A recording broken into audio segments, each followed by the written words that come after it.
नमस्कार, मैं रचना शर्मा चढ़ती कला टाइम टीवी देख रहे सभी दर्शकों का स्वागत करती हूं। आप देख रहे हैं उत्तर प्रदेश के समाचार। मुख्यमंत्री योगी आदित्यनाथ ने कहा कि उत्तर प्रदेश आज निवेशकों के लिए देश का सबसे भरोसेमंद और तेजी से आगे बढ़ता हुआ राज्य बन चुका है। उन्होंने कहा कि बीते 8.5 वर्षों में नीति स्थिरता, सुशासन और त्वरित निर्णय प्रक्रिया के चलते प्रदेश में औद्योगिक माहौल पूरी तरह से बदला है और यह समय उत्तर प्रदेश में निवेश के लिए गोल्डन टाइम है। मुख्यमंत्री ने कहा कि सरकार की नीति उद्योग प्रथम, निवेश प्रथम है और इसी दिशा में यूपी ग्लोबल इन्वेस्टर्स समिट के माध्यम से प्रदेश को 45 लाख करोड़ रुपए के निवेश प्रस्ताव प्राप्त हुए हैं। इनमें से 15 लाख करोड़ रुपए के प्रस्ताव धरातल पर उतर चुके हैं, जबकि शीघ्र ही 5 लाख करोड़ रुपए से अधिक के प्रस्तावों को भी जमीनी रूप देने की तैयारी है। उन्होंने कहा कि मजबूत कानून व्यवस्था, बेहतर कनेक्टिविटी और विश्व स्तरीय इंफ्रास्ट्रक्चर यूपी को नई पहचान है। और सीएम योगी ने कहा कि यूपी सर्वाधिक शहरों में मेट्रो संचालन वाला राज्य बन चुका है। दिल्ली मेरठ रैपिड रेल नई कनेक्टिविटी का उदाहरण है। उत्तर प्रदेश सरकार ने आदरणीय प्रधानमंत्री जी की प्रेरणा से, उनके मार्गदर्शन में भारत सरकार के साथ मिलकर के पिछले 8-9 वर्षों के अंदर स्वास्थ्य क्षेत्र में व्यापक परिवर्तन करने में इसको सफलता प्राप्त की है। हेल्थ इंफ्रास्ट्रक्चर को हमने आगे बहुत अच्छा करने का प्रयास किया। 2017 के पहले उत्तर प्रदेश में गवर्नमेंट और निजी क्षेत्र को मिलाकर के कुल 40 मेडिकल कॉलेजेस यूपी में थे और आज उत्तर प्रदेश में 81 मेडिकल कॉलेजेस वर्तमान में पूरी तरह क्रियाशील हैं। 2 एम्स हैं। लगभग डिस्ट्रिक्ट लेवल स्तर के 100 से ऊपर हॉस्पिटल्स हैं जिनकी जो गवर्नमेंट के द्वारा संचालित होते हैं। CSC, PSC, health and wellness centre की एक लंबी श्रृंखला हमारे सामने है जो दूर दराज के क्षेत्रों में भी स्वास्थ्य की सुविधाएं उपलब्ध करवाते हैं।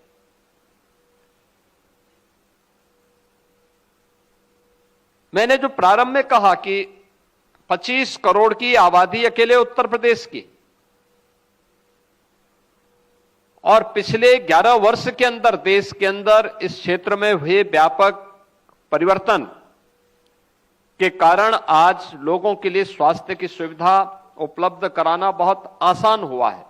छावनी स्थित army medical corps AMC stadium में 6 फरवरी से अग्निवीर भर्ती रैली का आयोजन किया जाएगा जो 20 फरवरी तक चलेगी। इस रैली में उत्तर प्रदेश के 13 जिलों के करीब 13,000 अभ्यर्थी भाग लेंगे। ये सभी अभ्यर्थी जुलाई 2023 में आयोजित लिखित परीक्षा में सफल हुए हैं और अभ्यर्थियों को रात 2 बजे तक एएमसी सेंटर एवं कॉलेज स्टेडियम में रिपोर्ट करना अनिवार्य होगा। यह भर्ती रैली उत्तर प्रदेश की 6ठी अग्निवीर रैली होगी। आर्मी रिक्रूटिंग ऑफिसर और लखनऊ के अंतर्गत आने वाले 13 जिलों के शॉर्टलिस्ट अभ्यर्थियों को उनके रजिस्टर्ड ईमेल आईडी पर अलग अलग एडमिट कार्ड जारी किए गए हैं। अभ्यर्थियों को एडमिट कार्ड के साथ सभी आवश्यक दस्तावेज लाने होंगे और साथ ही उन्हें किसी भी प्रकार के दलालों से सावधान रहने की सलाह दी गई है। इस रैली में औरैया, चित्रकूट, कन्नौज, बांदा, महोबा, हमीरपुर, बाराबंकी, गोंडा, कानपुर देहात, उन्नाव, कानपुर नगर, फतेहपुर और लखनऊ जिलों के अभ्यर्थी हिस्सा लेंगे।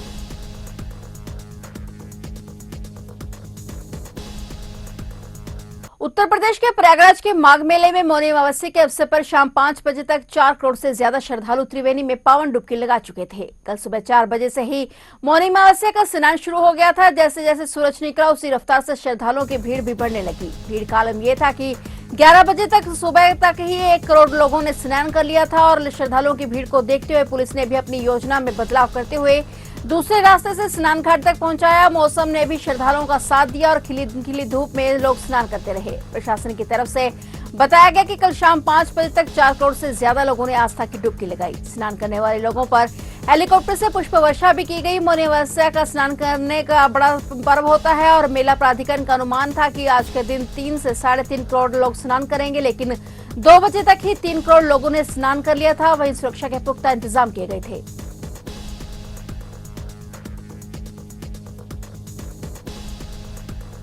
उत्तर प्रदेश में 23 जनवरी 2026 को सभी 75 जिलों में ब्लैकआउट होगा और इस दिन मथुरा समेत सभी जिलों में एक साथ लाइट्स ऑफ ऑन का नामक एक वृहद मॉक ड्रिल का आयोजन किया जाएगा। इस महत्वपूर्ण सुरक्षा अभ्यास की तैयारियों को लेकर मथुरा के जिलाधिकारी और नागरिक सुरक्षा नियंत्रक सीपी सिंह ने कलेक्ट्रेट सभागार में सभी संबंधित विभागों के साथ एक उच्च स्तरीय समीक्षा बैठक की। इसके बाद ये ऐलान किया गया। बता दें कि 23 जनवरी 2026 को नेताजी सुभाष चंद्र बोस की जयंती है और इसी दिन ये मॉक ड्रिल का आयोजन किया जाएगा। बैठक का मुख्य ध्येय आपातकालीन स्थितियों, विशेषकर हवाई हमलों और युद्ध जैसी आपदाओं के दौरान विभिन्न विभागों के बीच बेहतर समन्वय स्थापित करना है और आम जनता को आत्मरक्षा के गुर सिखाना है। प्रशासन ने साफ किया है कि इस पूरी कवायद का उद्देश्य लोगों में डर पैदा करना नहीं, बल्कि उन्हें किसी भी अनहोनी के प्रति सजग, प्रशिक्षित और आत्मनिर्भर बनाना है। अभ्यास के दौरान सायरन बजाकर ब्लैकआउट का संकेत दिया जाएगा, जिसके तुरंत बाद पूरे क्षेत्र की बिजली आपूर्ति रोक दी जाएगी। इस दौरान नागरिकों को सिखाया जाएगा कि वे किस प्रकार सुरक्षित स्थानों पर शरण लें। नागरिक सुरक्षा संगठन के स्वयंसेवक गली मोहल्लों में सक्रिय रहकर लोगों को सुरक्षा उपायों की जानकारी देंगे।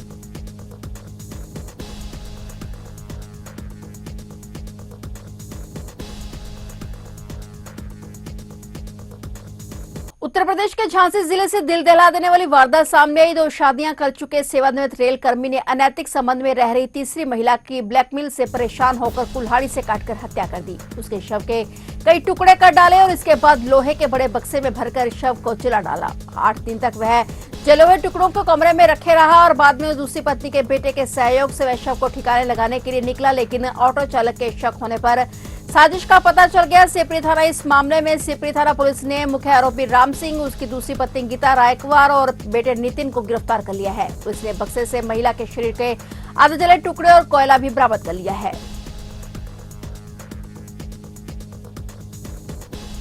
पीआरबी कंट्रोल रूम को एक व्यक्ति द्वारा सूचना दी गई कि उसने अपने लोडर वाहन से एक बड़े संदूक और कुछ सामान के साथ कुछ व्यक्तियों को कोतवाली थाना क्षेत्र में उतारा है और उसे संदेह है कि उस बड़े संदूक में कुछ संदिग्ध सामान है। इस सूचना पर तत्काल पीआरबी वाहन तथा स्थानीय थाना कोतवाली पुलिस मौके पर पहुंचे और उस बड़े संदूक को खुलवाकर देखा गया तो उसमें कुछ हड्डियों के जले हुए अवशेष और कोयले जैसी चीज़ें प्रथम दृष्टया प्रतीत हुई। इस पर तत्काल मौके पर फॉरेंसिक टीम को परीक्षण हेतु बुलाया गया। उनके द्वारा मौके से सैंपल एकत्र करते हुए और इसमें अग्रिम परीक्षण हेतु मौके से सामान इकट्ठा किया गया। इसके बाद जिस आवास से ये सामान प्राप्त हुआ था वहाँ गीता नाम की महिला मिली। जब उनसे पूछताछ किया गया तो उनके द्वारा बताया गया कि मेरे पति राम सिंह रेलवे से रिटायर्ड कर्मी हैं और मैं उनकी दूसरी पत्नी हूं और उनके द्वारा एक तीसरी महिला को अपनी पत्नी के रूप में रख लिया गया था और ये महिला लगातार उनके पति से पैसे मांगकर उनको परेशान कर रही थी। इसी बात से तंग आकर उनके पति द्वारा उस महिला की हत्या कर दी गई है, ऐसा उनके पति ने उनको बताया है। इस सूचना पर तत्काल उस किराए के कमरे पर जाकर देखा गया तो प्रथम दृष्टया घटना कारित किए जाने के साक्ष्य एवं परिस्थितियां वहां परिलक्षित हुई और मृतका के पूर्व पति द्वारा प्रकरण में तहरीर दी जा रही है। सुसंगत धाराओं में अभियोग पंजीकृत करते हुए अग्रिम विधिक प्रक्रिया शीघ्र ही पूर्ण कर ली जाएगी। उत्तर प्रदेश में फर्रुखाबाद रेलवे स्टेशन पर उस समय हड़कंप मच गया जब कालिंदी एक्सप्रेस ट्रेन में बम होने की सूचना मिली। सूचना मिलते ही रेलवे प्रशासन और पुलिस महकमे में भगदड़ मच गई। एहतियात के तौर पर ट्रेन के स्टेशन पर पहुंचते ही उसे चारों ओर से घेर लिया गया और यात्रियों की सुरक्षा को सर्वोच्च प्राथमिकता दी गई। बम की सूचना पर एएसपी, सीओ, भारी पुलिस फोर्स और आरपीएफ, डॉग स्क्वाड और बम निरोधक दस्ता तत्काल मौके पर पहुंचे। ट्रेन को प्लेटफॉर्म पर रोके जाने के बाद सभी यात्रियों को सुरक्षित तरीके से नीचे उतारा गया और इसके बाद बम निरोधक दस्ते और डॉग स्क्वाड ने ट्रेन के सभी डिब्बों की गहन जांच पड़ताल शुरू की। करीब 2 घंटे तक चली गहन संग्रहण के बाद वहां पर तलाशी के दौरान ट्रेन के हर कोच, सीटों और शौचालय के और सामान रखने की जगह को भी खंगाला गया। जांच के बाद किसी भी प्रकार की संदिग्ध वस्तु या विस्फोटक सामग्री नहीं मिली। अधिकारियों ने राहत की सांस ली और यात्रियों को स्थिति से अवगत करवाया। पूरी छानबीन के बाद कालिंदी एक्सप्रेस को प्रयागराज के लिए रवाना कर दिया गया। हालांकि इस दौरान यात्रियों को काफी देर तक इंतजार करना पड़ा, जिससे कुछ समय के लिए रेल यातायात भी प्रभावित हुआ। वहीं पुलिस ने बम की सूचना देने वाले व्यक्ति शामू उर्फ सामोस को भी हिरासत में ले लिया है। आरपीएफ और जीआरपी पुलिस उससे पूछताछ कर रही है।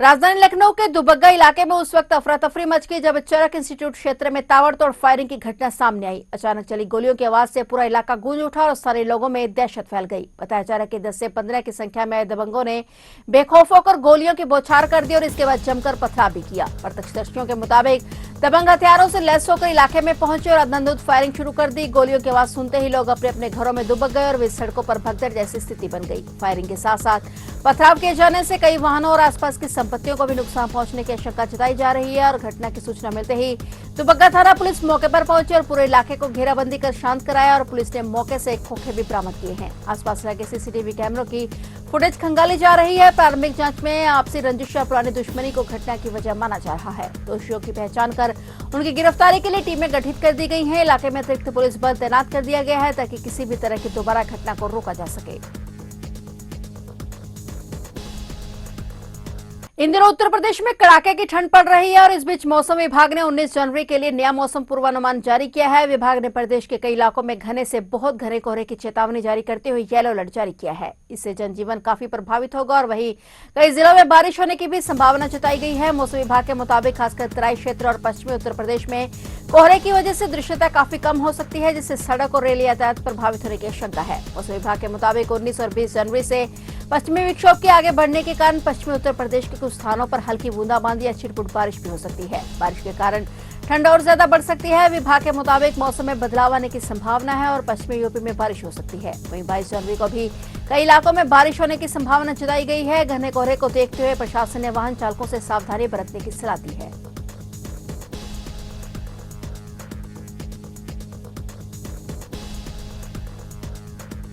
तो आप देख रहे थे उत्तर प्रदेश के समाचार और नए समाचारों के साथ फिर से हाजिर होंगे। तब तक के लिए देखते रहिए चढ़ती कला टाइम टीवी।